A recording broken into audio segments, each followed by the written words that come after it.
Buen día, mi nombre es Fernanda Borjas y hoy les voy a hablar de una de las mayores incógnitas en la ecología de comunidades de plantas, que es referente a cómo tantas especies pueden coexistir sin que unas pocas especies excluyan competitivamente a otras. Voy a empezar a hablarles sobre la forma en la que se ha modelado la competencia interespecífica, de la teoría por competencia de competencia por recursos y algunos mecanismos generales de coexistencia que han sido propuestos para explicar la presencia de numerosas especies en un hábitat. Empezaré por definir la competencia interespecífica, que tiene lugar entre individuos de diferente especie que comparten el uso de un recurso que limita su supervivencia, crecimiento o reproducción. De acuerdo a Tillman, todas las cosas que consume un organismo son recursos para este, pero una definición más estricta es cualquier característica del ambiente requerida para el crecimiento, supervivencia o reproducción y por la cual se compite. Los recursos incluyen un conjunto de diferentes factores como el agua, luz, nutrientes o espacio. Los nutrientes, por ejemplo, en comunidades vegetales, o la luz en el sotobosque, o el espacio en las comunidades arrecifales. En la década de los 30, Gauss realizó una serie de experimentos con paramecios que lo llevó a formular el principio de exclusión competitiva, que básicamente nos dice que dos especies compitiendo por el mismo recurso limitante no pueden coexistir en equilibrio. Lo que hizo fue cultivar dos especies de paramecios, Paramecium aurelia y Paramecium caudatum, y vio que cuando los cultivaba separadamente ambas crecían y llegaban a su equilibrio, pero al cultivarlos en una población mixta, Paramecium caudatum siempre se extinguía y Paramecium aurelia se mantenía. Por ende, lo que concluyó es que la competencia de las especies lleva a la extinción del competidor más débil o a un cambio evolutivo o de comportamiento hacia un nicho ecológico diferente. En 1955, Robert MacArthur estudiaba 5 especies de currucas que vivían en los bosques del norte de Estados Unidos y pues se preguntaba por qué estas especies, que eran prácticamente del mismo tamaño, de la misma forma y se alimentaban de lo mismo, no eran excluidas por el mejor competidor al vivir en un hábitat aparentemente similar. La hipótesis era que 2 o en este caso 5 especies con requerimientos ecológicos idénticos van a competir y que no pueden vivir en el mismo hábitat indefinidamente. Y pues él lo que hizo fue estudiar qué tan cierta era esta hipótesis para las currucas, caracterizando su comportamiento de forrajeo. Lo que hizo fue dividir a los árboles en 16 zonas diferentes y midió el tiempo que cada especie de curruca pasaba en cada zona del árbol. Lo que encontró fue que cada una de las especies enfoca su forrajeo en distintas partes del árbol y extrae alimento de diferentes partes, lo que le llevó a concluir que hay una partición de recursos, la cual permite reducir la competencia entre las especies y coexistir en un mismo lugar. Así que, habiendo esta partición de recursos, es posible que las especies coexistan en un mismo hábitat y pues remanece la idea de que los competidores completos, es decir, aquellos que tienen exactamente las mismas características y requerimientos ecológicos, no pueden coexistir.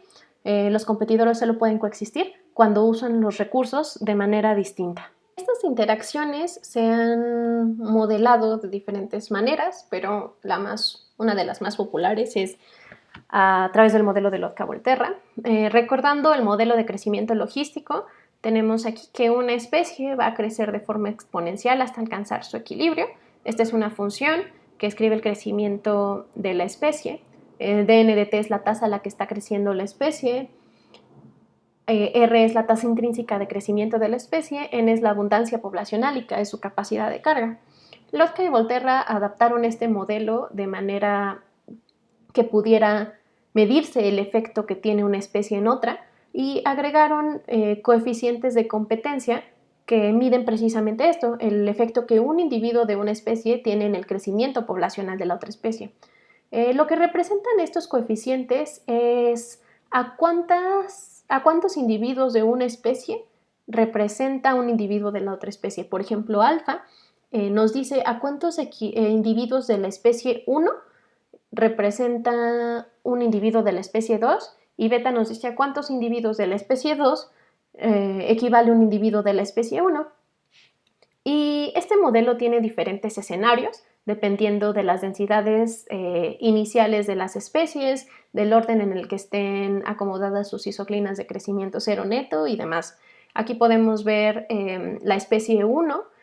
Esta línea azul es su isoclina de crecimiento neto cero, es decir, los puntos en los cuales la tasa de crecimiento no cambia.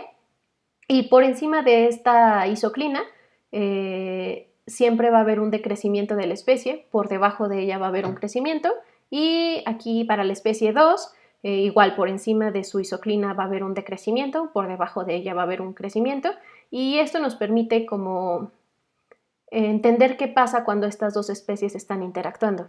En este caso podemos ver que si la isoclina las isoclinas están acomodadas de esta manera, hay un único punto de equilibrio estable, que es que la especie 1 llegue a su capacidad de carga y la especie 2 se extinga.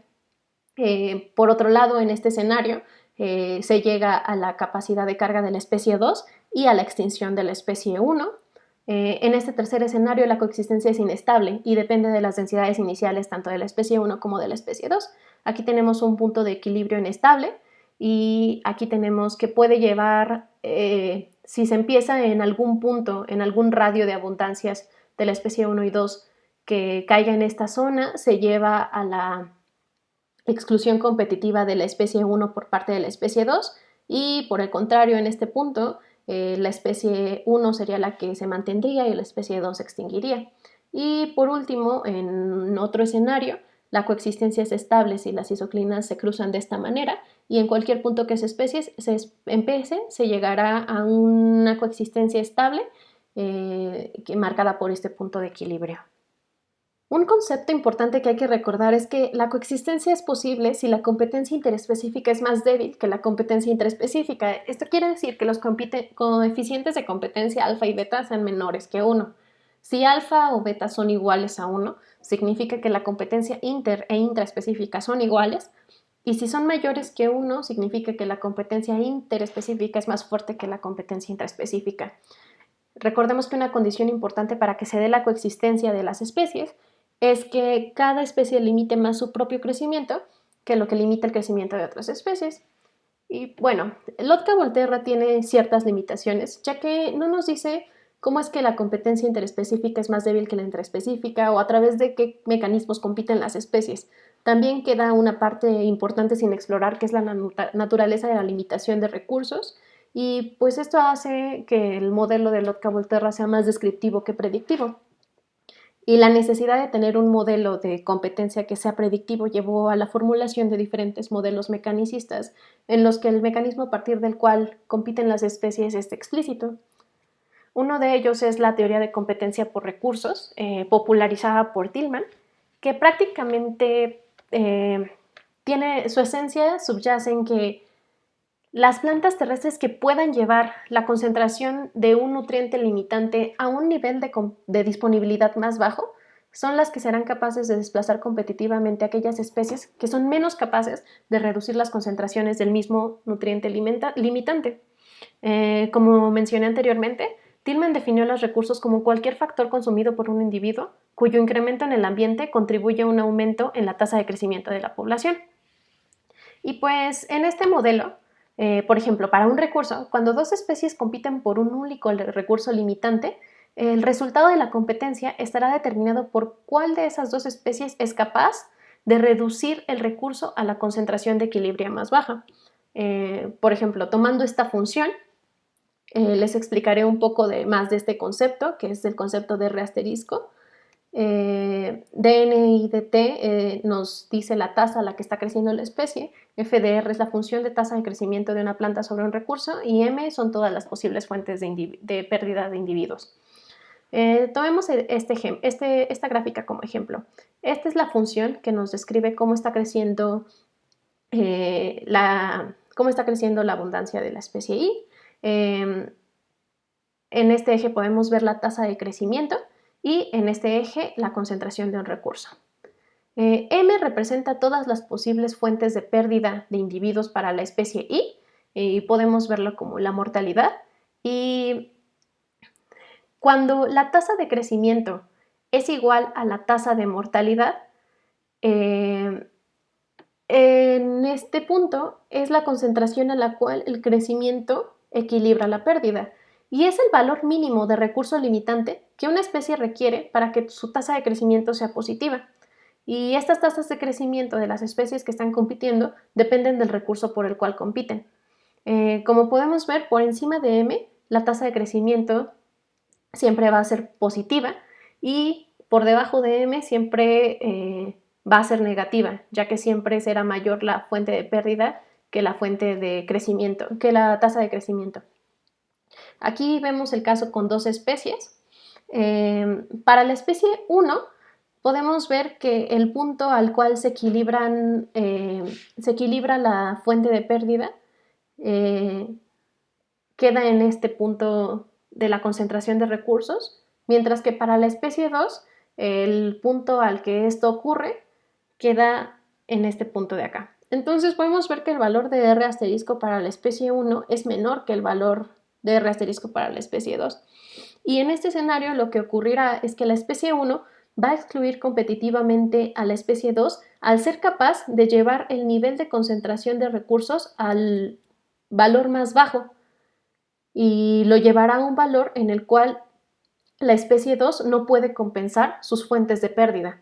Entonces esta es la esencia del modelo de Tillman y es el mecanismo a través del cual las especies compiten, llevando las concentraciones de recursos a su valor de R asterisco, y aquellas especies que tienen un valor menor de R asterisco serán capaces de desplazar competitivamente a las otras especies. Y pues esta es la formulación general del modelo de Tillman. Tenemos una ecuación que nos describe la dinámica de las especies y una función que nos describe la dinámica de recursos. Aquí podemos ver los componentes de estas ecuaciones, la tasa de crecimiento de las especies, la concentración del recurso por el cual compiten, que es un coeficiente que nos dice qué concentración de un recurso es necesaria para que la especie alcance la mitad de su crecimiento, y la tasa de mortalidad. Para la dinámica de los recursos hay otros factores que se consideran que son importantes también, que es la tasa de suministro del recurso, la concentración del suministro, o sea, qué cantidad de suministros se está administrando al sistema, y otro concepto importante, que es la cantidad de un recurso que se requiere para producir un individuo nuevo de la especie que se está considerando. Y bueno, en el modelo para dos especies, uno de los supuestos importantes es que cuando dos especies están compitiendo, sus isoclinas de crecimiento neto cero, es decir, a las que no hay cambio en la tasa de crecimiento, deben de cruzarse.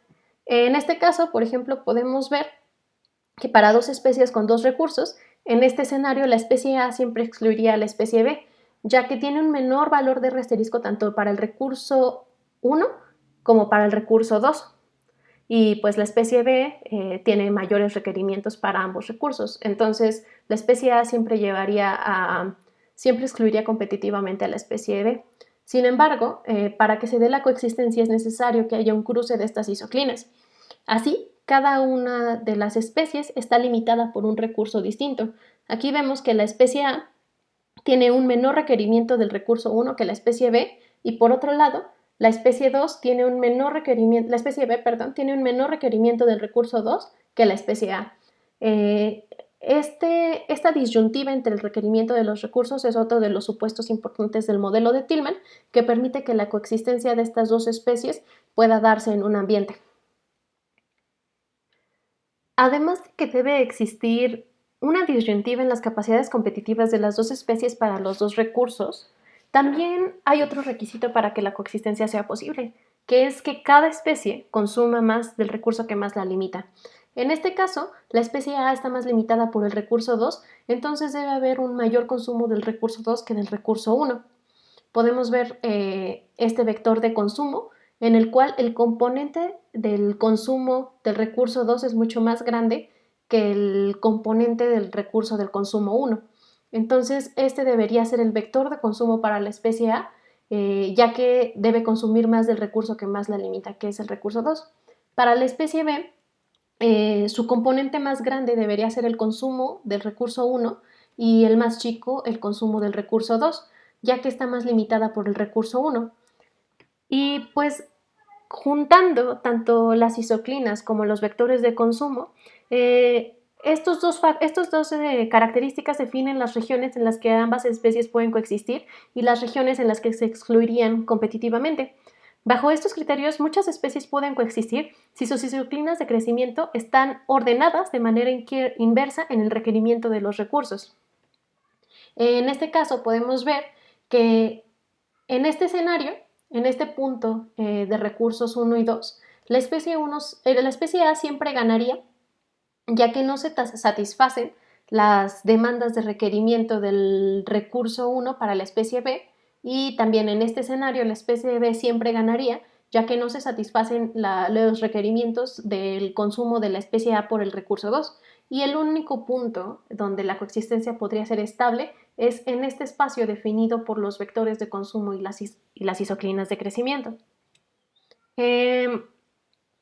La existencia de estas disyuntivas entre el requerimiento y el consumo de los recursos pues ocasionan que muchas especies puedan separarse competitivamente a lo largo de un gradiente de suministro de recursos, que aquí en este punto en esta imagen va del punto Y al punto Y'. Este gradiente nos ilustra sitios con tasas de suministro de nutrientes progresivamente más bajas en R1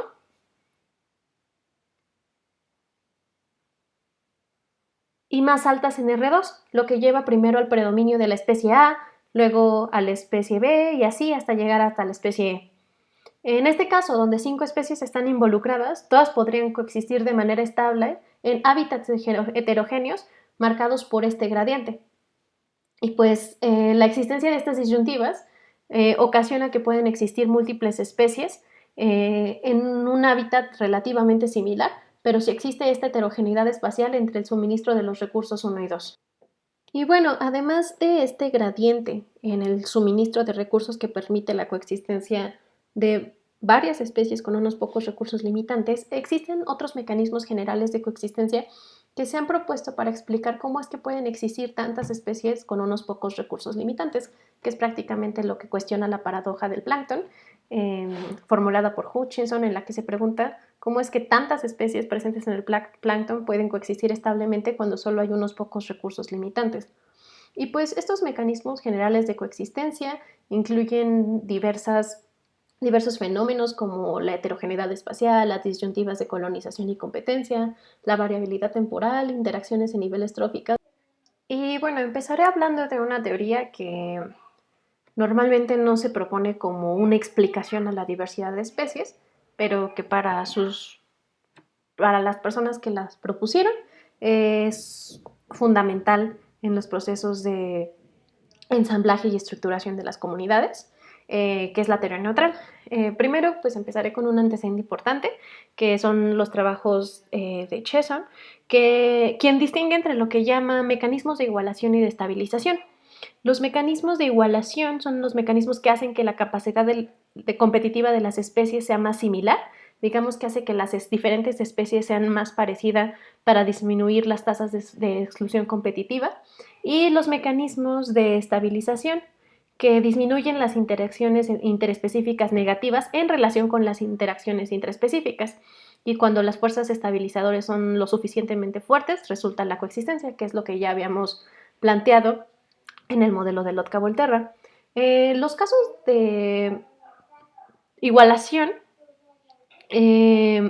no eliminan la exclusión competitiva, pero sí disminuyen sus tasas. Y pues la teoría neutral propuesta por Hubble básicamente nos dice o representan el caso de mecanismos de igualación en el que todas las especies son idénticas. Hubble presentó este modelo como una hipótesis alternativa a los modelos de diferenciación de nicho, en los que las especies coexisten indefinidamente debido a disyuntivas interespecíficas. Hubble reconoció que tanto la diferenciación de nicho como los procesos neutrales pueden ocurrir, es decir, que no son incompatibles, y pues que las especies difieren claramente en muchos atributos que tienen consecuencias para sus interacciones con otras especies, y que el reclutamiento y la supervivencia son procesos altamente estocásticos, que pueden verse como una lotería neutral con todas las especies, con una probabilidad de reclutamiento igual a su abundancia relativa. La pregunta central entonces es cuál es la importancia que tiene la diferenciación de nicho frente a los procesos neutrales, y pues Hubble argumentó que debería prestarse más atención a los procesos neutrales, ya que pueden tener una influencia muy importante en la estructuración de las comunidades y en la diversidad que uno observa en una comunidad específica. O sea, que Hubble argumentó es que la estabilidad de la mayoría de las comunidades a través del tiempo sugiere que la aptitud relativa de la mayoría de las especies es indistinguible. Y esta falta de variación en la aptitud ocurre a pesar de las diferencias intrínsecas de cada especie, debido a disyuntivas interespecíficas que igualan sus aptitudes.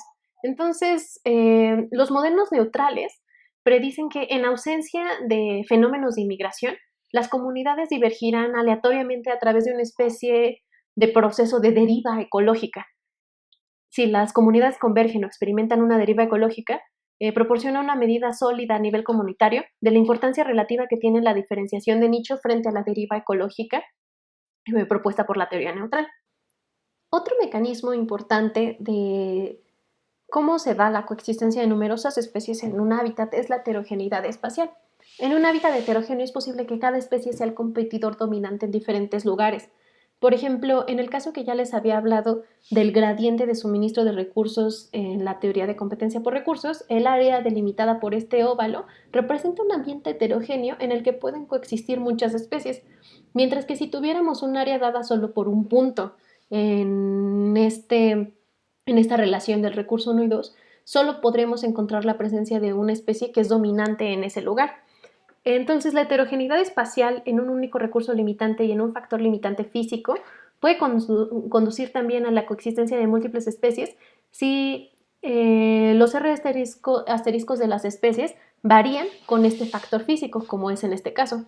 Otro ejemplo es la heterogeneidad espacial en las milpas. Aquí podemos encontrar, por ejemplo, que la diversidad de las especies cambia dependiendo de la calidad de la agricultura que se maneje.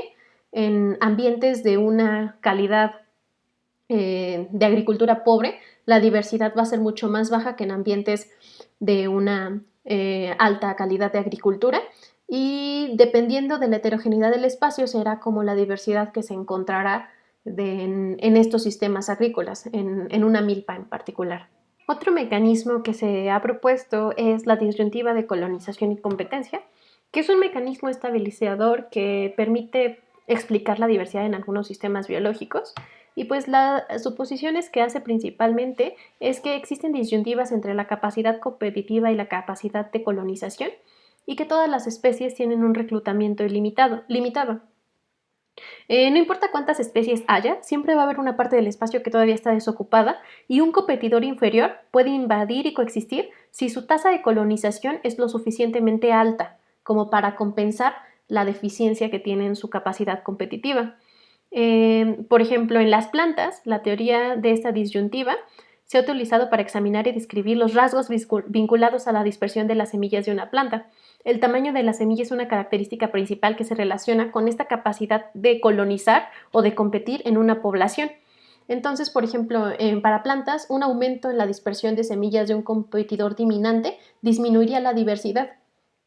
Y existe, o bueno, se hipotetiza que existe esta disyuntiva entre la capacidad competitiva de las semillas y la capacidad de dispersión de las semillas, que representaría el componente de la colonización, y la existencia de esta disyuntiva permite que haya una mayor diversidad que si solo hubiera competidores dominantes.